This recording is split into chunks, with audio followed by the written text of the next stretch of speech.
You're listening to The Bible Guys, a podcast where a couple of friends talk about the Bible in fun and practical ways. Hey everybody, welcome to another episode of The Bible Guys. Here we are. We are right here in the studio. Right back. As we seem to always be. Yes.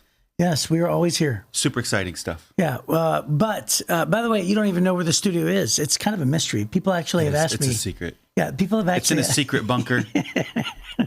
And if we tell you, we'll have to kill you. So yeah. Some people have approached me in the lobby. They say, "Where are you guys?" And they think it's at the church, but it's not. It's not. No. It's at a podcast studio. Offsite. That's right.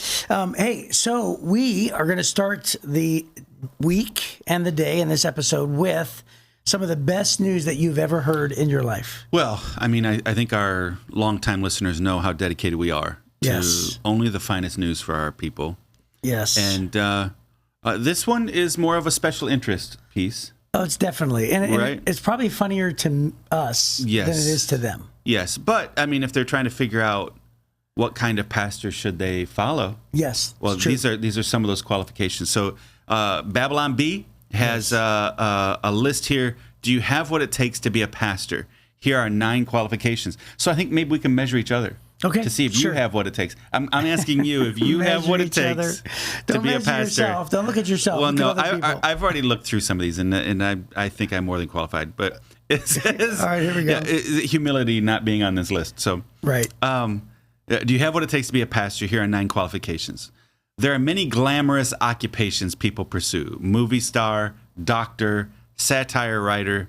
But perhaps the most prestigious and sought-after line of work is that of being a pastor. Yeah. Though many want such a job, few are qualified. So do you meet the requirements?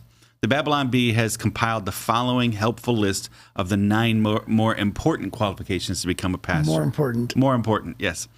Number 1, you must be perfect and never make a mistake. Because everyone knows pastors don't do anything wrong. That's right. Right? So how you doing? How you doing on that one? Pretty good? You're doing pretty good. So far, Feeling good? I'm checking the box. Feeling great about this one. Yeah. Okay. Number 2, must be thin enough to not be a glutton, but fat enough to not be hot. Wow. I'm doing pretty good on that one. Wow. I can't even believe they wrote that. That's actually pretty hilarious. It says you don't want to be morbidly obese, but you don't want to distract anyone with your handsomeness either. Your handsomeness. Okay. Number 3, you must always jump out the nearest window if ever in the same room with a woman while no one else is present. That's really funny. This is known as the Billy Graham rule. It's so funny that they took that, which is a good rule. Yeah, it's a good rule. And went extreme with it because it's pretty funny. Right. Billy Graham had a rule that he would never be alone in a room with a woman. It's really also, funny. That's probably one of the reasons why at 99 years old when he died, he never had a controversy either. Right. It's because he was particularly careful.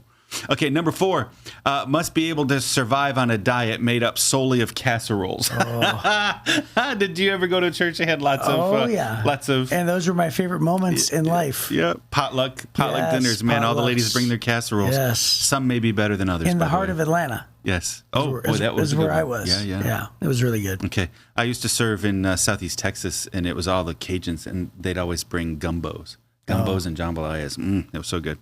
Okay, number 5, must be willing to work weekends, weekdays, nights, mornings, afternoons, and holidays. That's awesome. Right? Marriage counseling experience, theological knowledge, and carpentry skills are also preferred. Oh, my goodness. This was really well written. This is really well written. Yeah, I worked for a pastor that did everything. Of course. He mowed the lawn, right? Wow. I mean, he did everything. He'd do all the repairs. Okay, number 6, must be willing to drive a 20-year-old vehicle and never flash your wealth. And this is for white pastors only. Did you see that? For white pastors only. Yeah. If you're an urban pastor, this doesn't apply to you. If you don't for rural white pastors, you have to drive 20-year-old vehicles and never flash your wealth. If you don't live in church world, this may not be funny to you, but I'm telling you right now, this is ministry gold stuff. This is gold. It's so good. It's so funny. Okay, number 7. And by the way, a bunch of my friends, they know which side of that line that they're sitting on. Yes. Number 7, you must enjoy attending 12 funerals per week. Wow. Right? Be aware, you'll probably be expected to say something at all of them too. Right. So. Right. Yeah, funerals, they're like your favorite thing, aren't they? They are not my favorite thing. No, okay. But I do not mind. You're just there and go, man, I just wish somebody would. Hey, okay. It's kind of like death and taxes, right? It's like job security for anybody who does funerals. Okay, number 8, you must possess a willingness to suffer all things for the sake of gospel, including weekly conversations with Steve. Right, whoever Steve is. Oh, you know who you are, Steve. Everybody has a Steve. Everybody. And then number 9, you must have read the Bible at least once. This is kind of important. Right, this is kind of important. So if you check all of the boxes listed above, you may have what it takes to be a pastor. Just make sure you're a Christian first. Oh, my goodness gracious. And have read the Bible at least once. At least once. So, hey, if you're one of our listeners and you're wondering, should you go into the ministry? Well, those 9 would be bare minimums. Yes. Bare minimums, wouldn't you say? It's so funny. Yeah, that is ministry gold. I'm telling you, whoever wrote that has been around church world for a very, very long time. Because pastors, we have our own, just like everybody, right? Yeah. You know, like electricians have their own little inside jokes, lawyers, attorneys, cab drivers. I mean, everybody does. Office workers, dental assistants, and I'm telling you, that's right there. It's right in the niche. Yeah, if you've never gone to Babylon Bee, you should go check it out. Very, very funny. BabylonBee.com, and the headlines are hysterically funny. I was going to read some headlines, but I'm not going to read them. You should go check them out. They're funny. Yeah, that's they do a lot of political commentary, a lot of political satire. They've been shut down by most of the social media companies over the last couple of years at various times for quote unquote fake news, which is hysterically funny because it's a satire website. Right. So everything they write is fake. Right. But it's just a really funny group of people. So, okay. Well, hey, we are not talking about a funny topic today. Well, so we're going from laugh to... It's not funny, haha, but it is kind of funny, weird. It's kind of, odd. Yeah. A little spooky. Yeah, well, it's Saul consulting a medium. Yeah, a now, witch. hey, before we even dive into this topic, I know this is like probably a controversial topic for some people. Has anybody in your family ever gone to like a palm reader or a psychic or a fortune teller? No. All the time in my family. Really? All the time. Yeah. Not even kidding. In your current household? Yes. Wow. Yes. Well, I have a very big family, first of all. Yeah. Right? I was saying your household. Oh, not my household. Not like my wife and my 3 children. I was like, well, we should have brought this up in the interview. Right. No. I'm talking about my immediate family. What should I do for Christmas series this year? Right? Yeah. Right. Let me look at your palm. Oh, this line. Right. No. Yeah. So, yes. I mean, I mean, it probably has been a few years, but I would say in the last 5 years, I probably have had at least 2 family members that I know of who went either to a fortune teller or a psychic. Oh, yeah. Yeah. Well, Saul does, and it costs him a lot. So we're reading in 1 Samuel chapter 28, and we'll just read, looks like the whole chapter. It says, about that time, the Philistines mustered their armies for another war with Israel. King Achish, he was the king of the Philistines, told David, let me just tell you this real quick. Yeah. David was hiding out from Saul, decided that for a while the heat was too much, and so he went and hid out in the Philistine region, and in order to hide there, he would pretended to be the enemy of Saul and the friend of the Philistines. Yeah, and he was raiding all kinds of enemy villages, but he kept telling King Achish that he was raiding, some of the suburban Jewish villages and stuff like that. So, anyways, he had this really weird relationship with King Achish, and Achish thought David's an ally, and David wasn't. He was just doing his own thing and living in the area. So that being said, King Achish told David, "You and your men will be expected to join me in battle." Very well, David agreed. Now you will see for yourself what we can do. Then Achish told David, "I will make you my personal bodyguard for life." Meanwhile, Samuel had died, and all Israel had mourned for him. He was buried in Ramah, his hometown. And Saul had banned from the land of Israel all mediums and those who consult the spirits of the dead. The Philistines set up their camp at Shunem, and Saul gathered all the army of Israel and camped at Gilboa. When Saul saw the vast Philistine army, he became frantic with fear. He asked the Lord what he should do, but the Lord refused to answer him, either by dreams or by sacred lots or by the prophets. So Saul then said to his advisors, "Find a woman who is a medium, so I can go and ask her what to do." His advisors replied, "There is a medium at Endor." So Saul disguised himself by wearing ordinary clothing instead of his royal robes, and then he went to the woman's home at night, accompanied by 2 of his men. "I have to talk to a man who has died," he said. "Will you call up his spirit for me?" Are you trying to get me killed? The woman demanded. You know that Saul has outlawed all the mediums and all who consult the spirits of the dead. Why are you setting a trap for me? But Saul took an oath in the name of the Lord and promised, as surely as the Lord lives, nothing bad will happen to you for doing this. Finally, the woman said, well, whose spirit do you want me to call up? Call up Samuel, Saul replied. And when the woman saw Samuel, she screamed, you deceived me. You are Saul. Don't be afraid, the king told her. What do you see? I see a god coming up out of the earth, she replied. What does he look like? Saul said. He's an old man wrapped in a robe, she replied. Saul realized it was Samuel, and he fell to the ground before him. Why have you disturbed me by calling me back? Samuel asked Saul. Because I am in deep trouble, Saul replied. The Philistines are at war with me, and God has left me and won't reply by prophets or dreams, so I've called for you to tell me what to do. But Samuel replied, why ask me, since the Lord has left you and has become your enemy? The Lord has done just as he said he would. He has torn the kingdom from you and given it to your rival David. The Lord has done this to you today because you refused to carry out his fierce anger against the Amalekites. What's more, the Lord will hand you and the army of Israel over to the Philistines tomorrow, and you and your sons will be here with me. The Lord will bring down the entire army of Israel in defeat. Saul fell full length on the ground, paralyzed with fright because of Samuel's words. He was also faint with hunger, for he had eaten nothing all day and all night. When the woman saw how distraught he was, she said, Sir, I obeyed your command at the risk of my life. Now do what I say and let me give you a little something to eat so you can regain your strength for the trip back. But Saul refused to eat anything, and then his advisors joined the woman in urging him to eat. So he finally yielded and got up from the ground and sat on the couch. And the woman had been fattening a calf, so she hurried out and killed it. She took some flour and kneaded it into dough, baked unleavened bread. She brought the meal to Saul and his advisors, and they ate it. And then they went out into the night. There's a lot there. Okay.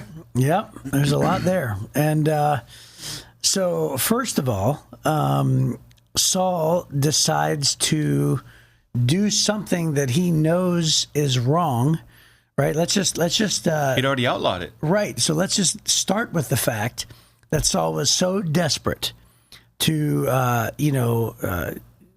not do the right thing, right? Right. It's almost like the last thing that Saul wants to do is repent. The last thing Saul wants to do is fall to his knees and say, oh God, let me just do whatever it is that you will. If it's your will that David should win, then let me just hand over the kingdom to David or whatever it is. But we don't see any evidence of that. The only thing we see is a couple chapters ago and a couple podcasts ago, David comes out of the cave, spares Saul's life, and Saul publicly says, oh, David, you're such a good guy. And then Saul basically says the same thing again because David refuses to kill him. And then all of a sudden we launch into the next chapter, and David's fearful of his life again, right, and has to run into the Philistine camp, right, or the cities, right, of Gath. So it almost seems like the last thing that Saul actually wants to do is to do what is right. And he's so desperate to do anything. And he's so mournful. He's mournful because he no longer has God's blessings in his life. He's so sorry that he doesn't have favor. He's so sad that David has favor. It's almost like he has all the head knowledge of Christianity and of God and of church culture. That would be us today, right? But yet he fails to understand the one thing that God wants, which is just complete and utter surrender of your will and a consulting directly to God.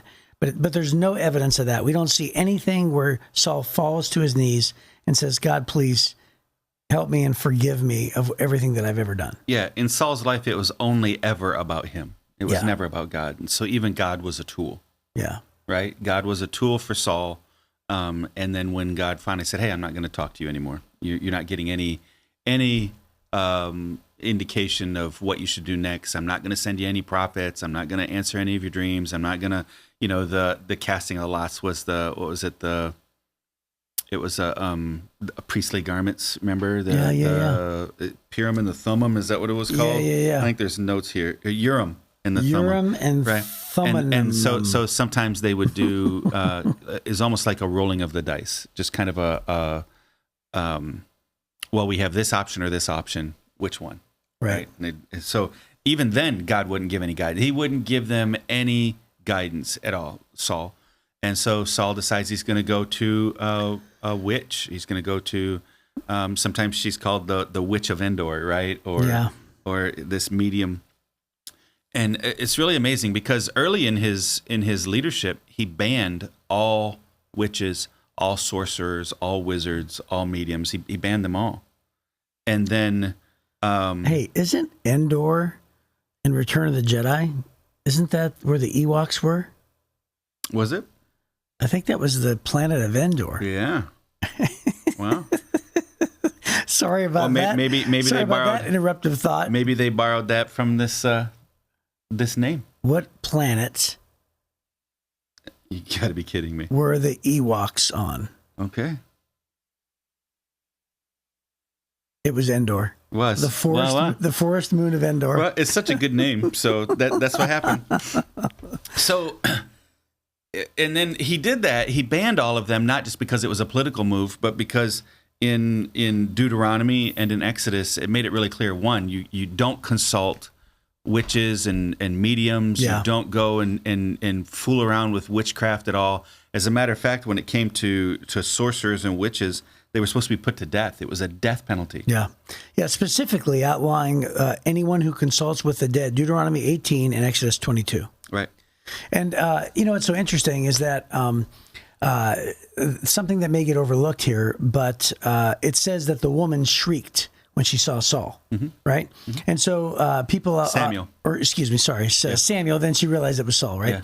Yeah. But people often have asked me over the years and said, wow, I guess this woman did have power. And if she has power that's outside of God, like, satanic power, forces of evil power, those kinds of things, anything outside of God, how could she call up Samuel? But yet she shrieked when she saw Samuel. And I have to believe that it was a combination of this was different. I believe that God probably used, in my opinion, it doesn't say so, but in my opinion, I believe that God probably used something bad or evil and decided to use this for good. And I think that God was the one that brought back Samuel. Oh, 100%. Yeah, because I don't think that I think it's way too much credit to give to this woman, even if she did have powers of darkness, to accomplish this, to actually get a hold of Samuel and the Samuel from, heaven, eternity with God. And so I just believe the reason why she probably shrieked is because she probably wasn't used to what she just saw. Oh, absolutely. She was like, she would have been accustomed to the demons that brought her messages, and all of a sudden to see the real Samuel would have freaked her out. Yeah. Right. Even on that level. So yeah, I think that when you're dealing with people that are fooling around with witchcraft, there are the ones who fool around with it. They don't really know what they're doing, but there's the others. I was just in Togo and Benin where voodoo is the national religion, and it's very, very real, the kind of witchcraft that they're doing. And there's a lot of that kind of stuff is very real, but they know that they're dealing with demons, right? They're trying to appease the demons. They're trying to get the demons to do them favors, and they know that they're dealing with demons. And this woman would have known the same thing, right? So people working witchcraft, they know that they're dealing with demons. They might lie to you and tell you, oh, this is a good thing, not a bad thing. But that's what Satan does. Satan's the father of lies. Everything he does is always a twist of the truth. He never tells the truth. He takes truth and twists it in order to have it be a lie. And so there are people who have spiritual power that are able to tap into the spiritual realm, but it's always from an evil perspective. In this instance, I think that this is similar to when Jesus was on the Mount of Transfiguration and God sent Moses and Elijah to minister to him. Right. God can say, okay, hey, this thing is going on, and we need to send a message to Saul. And so, Samuel, I need you to go back and take this message. Because Samuel seems a little put out, doesn't he? Yeah. He says, hey, why have you disturbed me? Well, first by calling me back? So, come on, man. I think I made reference to this a long time ago when we talked through the New Testament, but remember how John Chris talked about Lazarus coming back, and he says, what kind of a day was that for Lazarus? Yeah. To leave heaven and say, we're going to send you back, right? But because that's not a good day to go back to earth for leaving heaven. But can you imagine Samuel? I mean, Samuel's with God, and then all of a sudden he says, hey, what's going on? I'm in a tent. Right. Why have you disturbed me? Right. Right. So it's hey, apparently you wanted me so bad that somehow I'm here. And, I believe that God is the one that brought him there. But But can you imagine somebody looking at you? Let's not overlook this fact. And Samuel says, "Hey, tomorrow you're going to be with me." Yeah. That's you and your sons. You and your sons. Yeah. Ugh. Hey, by the way, what do you think that means? Do you think that means that Saul still goes to heaven? Like, because, there's a question, because, if Samuel is with God and then Samuel says, "Hey, tomorrow you'll be here with me," could it be that Saul was a God-fearing man who just lost his way and yet still is spared, even though that he ran away from God? Yeah. Good thing God's the judge and not me. Right. Right. I don't know. Right. I don't know. Certainly, Samuel is saying tomorrow you're going to be dead too. Right. Right. That's because that's the one thing we know. Right. That's the part we know. Right. So I'm not sure beyond that what would have happened. It is interesting to think about, isn't it? Yeah. God is good. I think you have, if you look at it, you have Jonathan. The Bible says feared the Lord, his son. Right. Right. And so it seems like Samuel is saying to both those who didn't fear God and those who did, "You're both going to be with me." It seems like he's saying that you're all going to die. Right. Right. You and your sons. That seems to be the reference he's making there. Oh, he's not making a heaven or hell declaration, I don't think. Because I think you have very, very different people involved there, circumstances. But I don't know. I don't know what it's talking about. So I think it's important for us to just say the Bible is very clear. If you're tempted by, palm readers and people who claim to communicate with the dead and all that kind of stuff, the Bible is really clear. Those are things not just to be avoided. Those things had capital punishment consequences, right? It's death penalty things. God says, do not mess around with this stuff. And others would dismiss it. Oh, that's just silly. It's fake. It's not.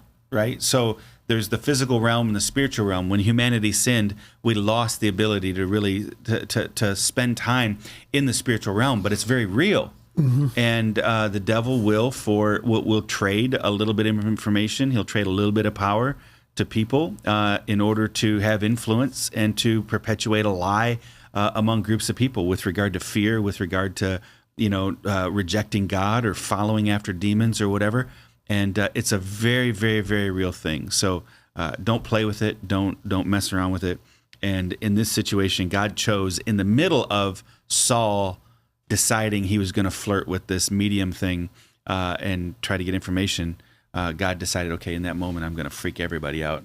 Yeah. Samuel is going to show up. Right. And once again, Samuel holds a prophecy for Saul. Yeah.